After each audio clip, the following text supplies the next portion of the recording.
नमस्कार विद्यार्थियों। आज हम राजस्थान के इतिहास का अगला टॉपिक लेते हैं और इस टॉपिक के अंदर हम देखेंगे कि प्राक जो इतिहास है हमारा, प्राक इतिहास मतलब ऐसा इतिहास जो लिखित स्रोतों से पूर्व का इतिहास है।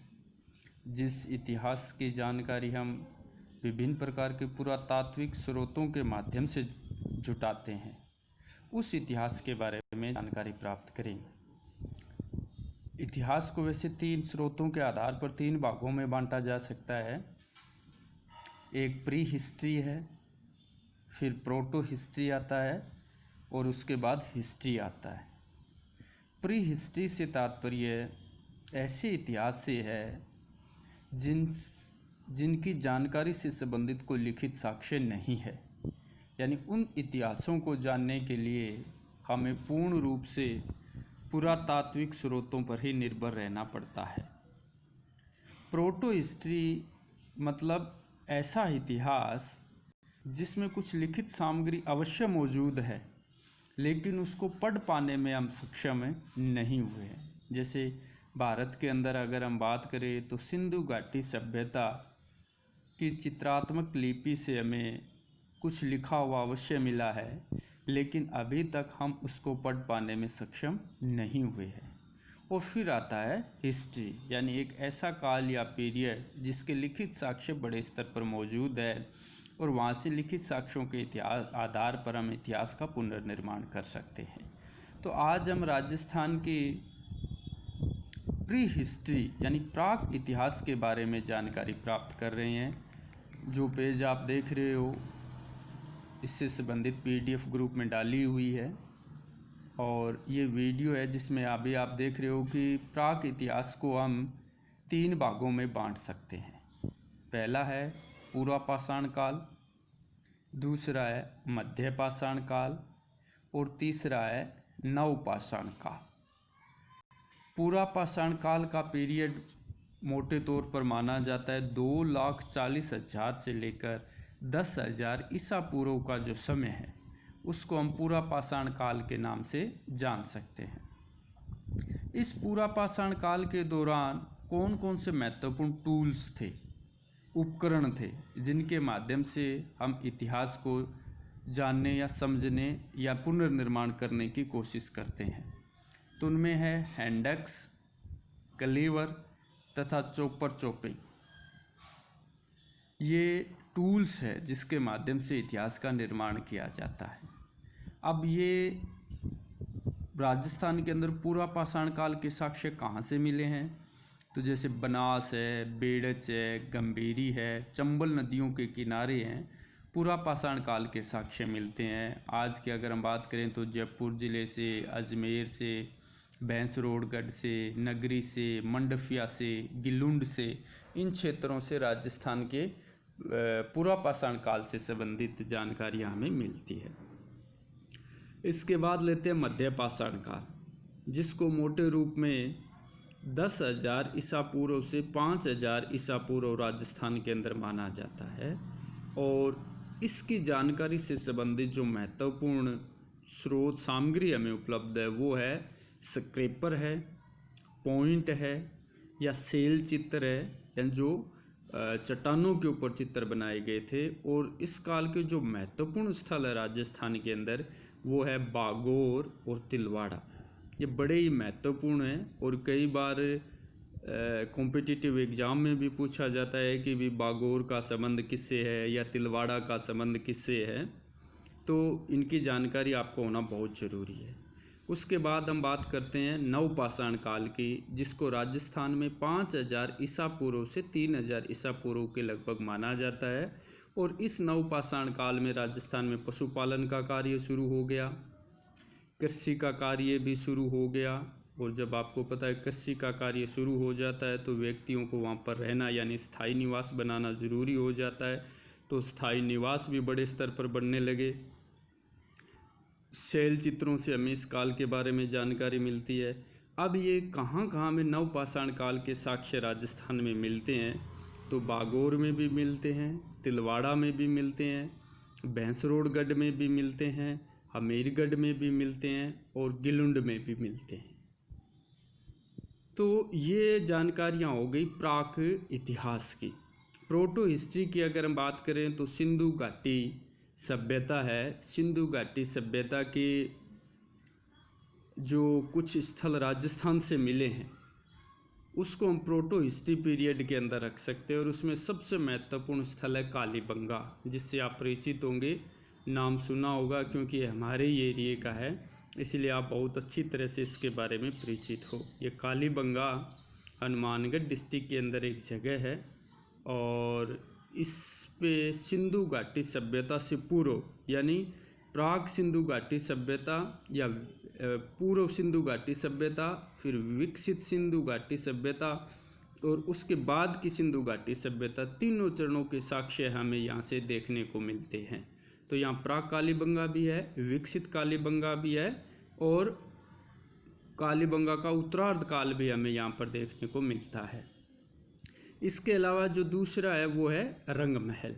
तो चलिए सबसे पहले हम कालीबंगा के बारे में चर्चा कर लेते हैं कि कालीबंगा की खोज किसने की या इससे संबंधित कुछ बातें इस वीडियो में हम देखेंगे।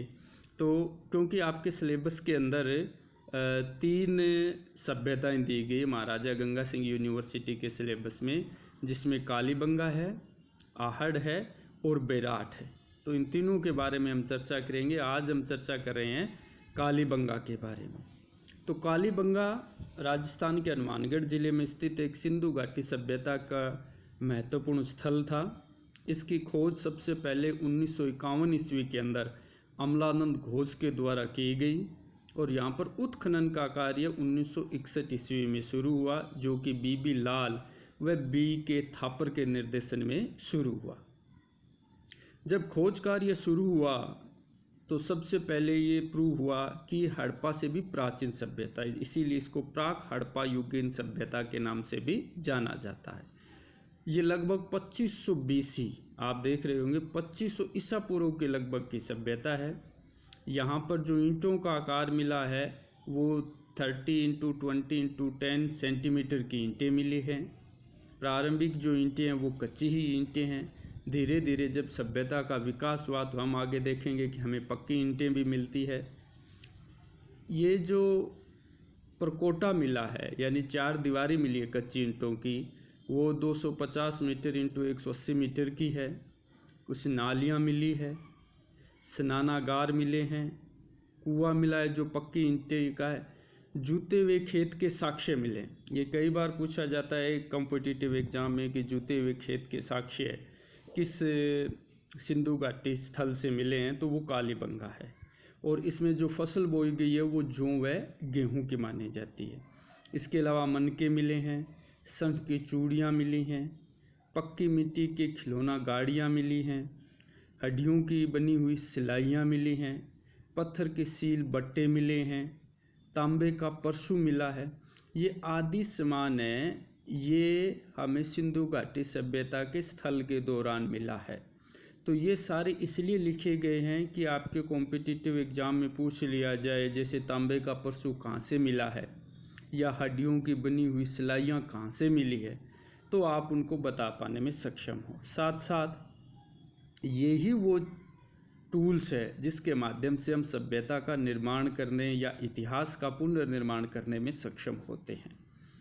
अब महत्वपूर्ण स्रोत, इनके अलावा जो महत्वपूर्ण स्रोत है जिनसे हमें सिंधु घाटी कालीबंगा के बारे में जानकारी प्राप्त करने में सहायता मिलती है, उनमें है भग्नावशेष, जैसे टूटे फूटे जो भी अवशेष है, बड़ी मात्रा में जो बर्तन मिले हैं, यहाँ से जो मर्ण मूर्तियाँ मिली है, यहाँ से जो आभूषण मिले, यहाँ से जो चौसर की गोटियाँ मिली है, यहाँ से जो अस्थियाँ मिली है, ये महत्वपूर्ण स्रोत है जिनसे हमें सिंधु घाटी सभ्यता के बारे में जानकारी मिलती है।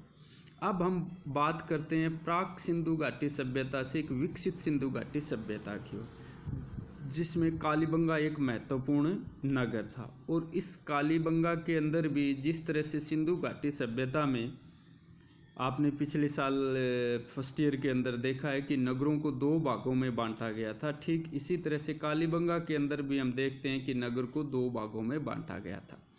एक क्षेत्र दुर्ग कहलाता था और दूसरा क्षेत्र निचला शहर कहलाता था।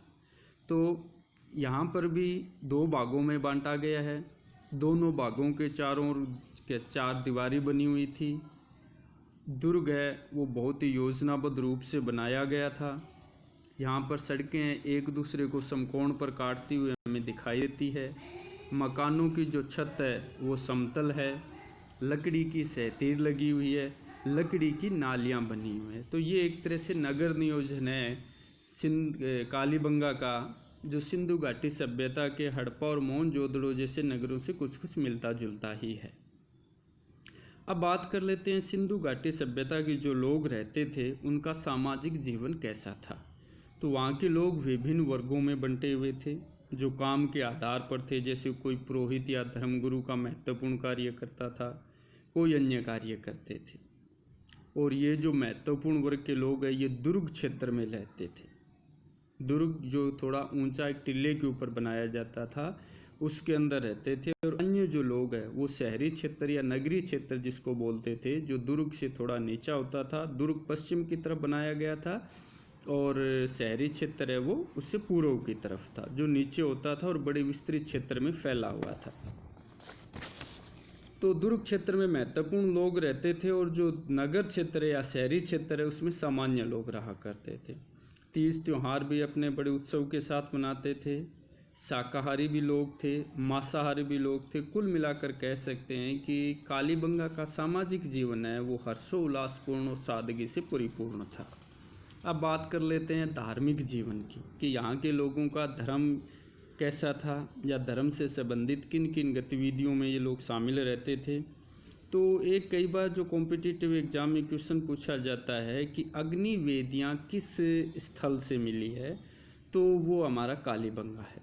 तो कालीबंगा से 7 आयताकार अग्नि वेदियाँ मिली है। ये राजस्थान की सभ्यता है, इसलिए बहुत ही महत्वपूर्ण सभ्यता है, क्योंकि सिंधु घाटी सभ्यता के राजस्थान के अंदर सबसे प्रभावित अगर कोई क्षेत्र रहा है तो वो ये कालीबंगा ही रहा है। बलि प्रथा भी थी, पवित्र स्नान की प्रथा भी थी, खाद्य सामग्री अर्पण करने की प्रथा भी थी। ये लोग आभूषण, मनके, पशु, इन तरह की ताबीज़ों को पहन करके और अपने धर्म को या अपनी धार्मिक गतिविधियों को किया करते थे। या ताबीज़ डालना है, आभूषणों के माध्यम से मनके बनाकर पहनना है, ये इनकी धार्मिक जीवन के पार्ट्स थे। आर्थिक जीवन इनका बड़ा ही समर्थ था, क्योंकि आपने फर्स्ट ईयर में पढ़ा ही होगा कि सिंधु घाटी सभ्यता है वो व्यापार वाणिज्य के क्षेत्र में एक बहुत ही महत्वपूर्ण थी और आर्थिक संपन्नता की ये सभ्यता थी। तो कालीबंगा उसी सभ्यता का एक स्थल था, इसलिए इनका जो जीवन है बड़ा समर्थ था। विभिन्न पशुओं का भी पालन करते थे और उनसे मिलने वाले दूध, दही, मक्खन इत्यादि के माध्यम से अपना जीवन यापन करते थे। कृषि भी अच्छी होती थी, सिंचाई के साधन विकसित थे। व्यापार वाणिज्य सिंधु घाटी सभ्यता के नगरों के साथ और उससे बियॉन्ड यानी इतर भी इनका व्यापार वाणिज्य होता था। बड़ी मात्रा में अनाज इधर उधर भेजा जाता था, मनके बनाए जाते थे। तांबे का सामान या कच्चा तांबा दूर दूर के देशों से, क्षेत्रों से लाया जाता था। जैसे हमारे गणेशगढ़ सभ्यता है, वहाँ से तांबा प्राप्त किया जाता था। और आर्थिक जीवन से परिपूर्ण बड़े अच्छे मर्द भांड बने हैं, अच्छे कलश बने हैं, तस्तरियाँ बनी हैं, टोंटीदार बर्तन बने हैं, पॉलिश किए हुए बर्तन मिले हैं, काले व सफ़ेद चित्र मिले। ये मतलब सब सभ्यता की आर्थिक समृद्धि को प्रतिबिंबित करते हैं। बहुत से ठप्पे लगे हुए लेख या मोहरे मिली हैं, चूड़ियाँ मिली हैं, सोने और चांदी का बड़ा काम हुआ है। शंख, मिट्टी व सेलखड़ी से निर्मित भी चूड़ियाँ मिली हैं।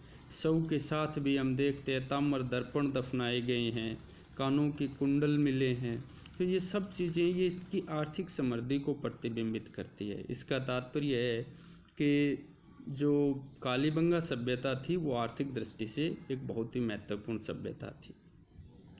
अब बात कर लेते हैं अगली सभ्यता, जो आहाड़ की सभ्यता है, आघाटपुर के नाम से जो जानी जाती है। मेवाड़ के क्षेत्र में जो बड़े स्तर पर इसके अवशेष मिले हैं, तो ये एक महत्वपूर्ण सभ्यता है। और इस सभ्यता को ताम्र नगरी के नाम से भी जाना जाता है। आड़ नदी के किनारे ये सभ्यता बसी हुई थी। 1954 में सर्वप्रथम इस सभ्यता पर उत्खनन का कार्य रतन चंद्र जी अग्रवाल के द्वारा किया गया। उस समय इसको धूलकोट के नाम से जाना जाता था। फिर 1961-62 के अंदर वीएन मिश्रा व एच.डी. सांकलिया के द्वारा भी यहाँ उत्खनन का कार्य किया गया। इस सभ्यता का जो काल है वो 1800 ईसा पूर्व से 1200 ईसा पूर्व के बीच में माना जाता है। इस सभ्यता के हम 3 चरण देख सकते हैं। एक है स्फटिक पत्थरों की बहुलता, इसमें विभिन्न औजार व उपकरण मिले हैं जो कि पत्थरों से बने हुए हैं। दूसरा जो चरण है वो है ताम्र, कांस्य व लोहे युग के उपकरण, यानी तांबे के बने हैं, कांसे के बने और उसके बाद कुछ लोहे के उपकरण भी हमें आहड़ सभ्यता से मिलते हैं। तीसरा चरण है जब इस सभ्यता के मर्द भांड से संबंधित सामग्री, यानी बहुत सारे मर्द भांड भी यहाँ से मिले हैं जो इस सभ्यता के निर्माण में या इस सभ्यता के बारे में जानकारी जुटाने में हमारी महत्वपूर्ण सहायता करते हैं। अब इस सभ्यता में किस तरह के मकान मिले हैं, तो मिट्टी व पत्थर से बने हुए यहाँ मकान मिले हैं जिनको बांस के सरकंडों की सहायता से ढका जाता था, यानी छत का इस्तेमाल किया जाता था। सामूहिक भोजन की व्यवस्था के साक्ष्य हमें यहाँ से मिले हैं, क्योंकि कुछ जगह पर 6 चूल्हे एक साथ बने हुए दिखाई गए हैं जो एक सामूहिक भोजन व्यवस्था की ओर इशारा करते हैं। अनाज रखने के लिए कोठे भी यहाँ पर मिले हैं। तांबे, चूँकि एक ताम्र प्रधान सभ्यता थी, इसको ताम्रवती नगरी के नाम से जाना जाता था या घाटपुर के नाम से जाना जाता था, तो ये ताम्र प्रधान सभ्यता थी, इसीलिए इसको ताम्रवती नगरी के नाम से जाना जाता है। इसलिए तांबे की कुछ उपकरण हमें यहाँ पर ज़रूर मिले हैं, जैसे तांबे की कुल्हाड़ियाँ हैं, तांबे के फलक है, तांबे की मुद्रिका है, तांबे की चूड़ियाँ हैं, तांबे के चाकू है।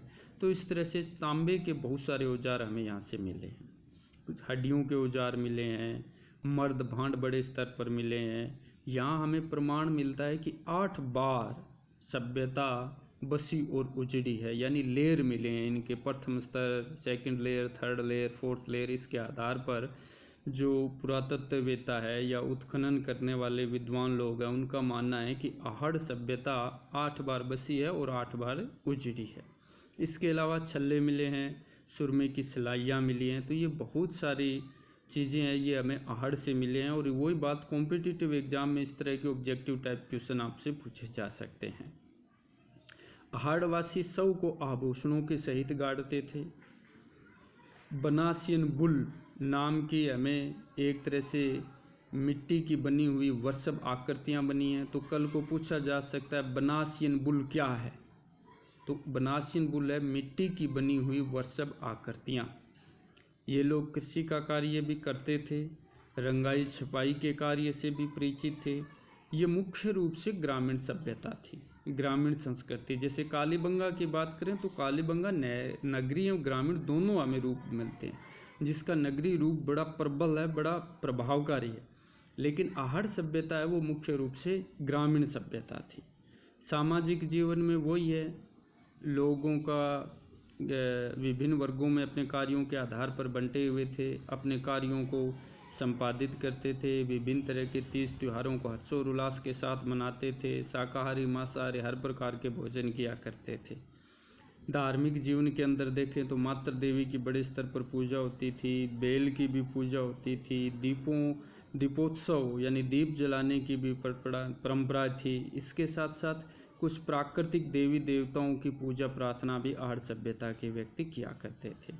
आर्थिक जीवन की बात करें तो कृषि का कार्य किया जाता था।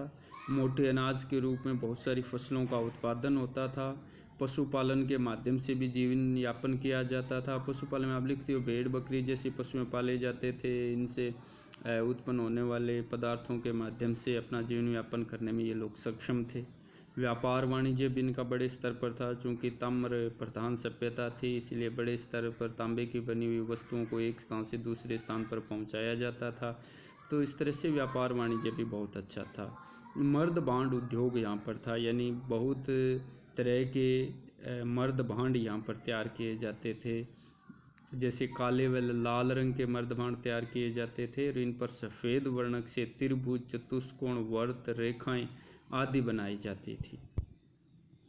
इसके अलावा यहाँ ताम्र उद्योग भी बड़े स्तर पर था। 40 खदानें मिली हैं यहाँ पर तांबे की, जिनसे छल्ले, चूड़ियाँ, सूरमे, सिलाइयाँ जैसे बहुत सारे तांबे के बने हुए उपकरण मिले हैं। तो ये कुछ जानकारियाँ हो गई आपके आहड़ सभ्यता की, जो कि एक महत्वपूर्ण सभ्यता थी। ताम्रपाषाण कालीन ये सभ्यता थी। कालीबंगा एक कांस्य प्रधान सभ्यता थी और ये ताम्रपाषाण सभ्यता थी। तो उम्मीद है कि इन दोनों सभ्यताओं को पढ़कर, इस वीडियो को देख करके और इसके नोट जो बने हैं इनको पढ़ करके आप इसको अच्छी तरह से समझ पाएंगे। साथ साथ में हिस्ट्री की बुक्स भी अपने साथ अवश्य रखिए, उनमें और ज़्यादा डिटेल्स के अंदर इनकी स्टडी करिए और अपने नोट्स प्रिपेयर करिए। Thank you.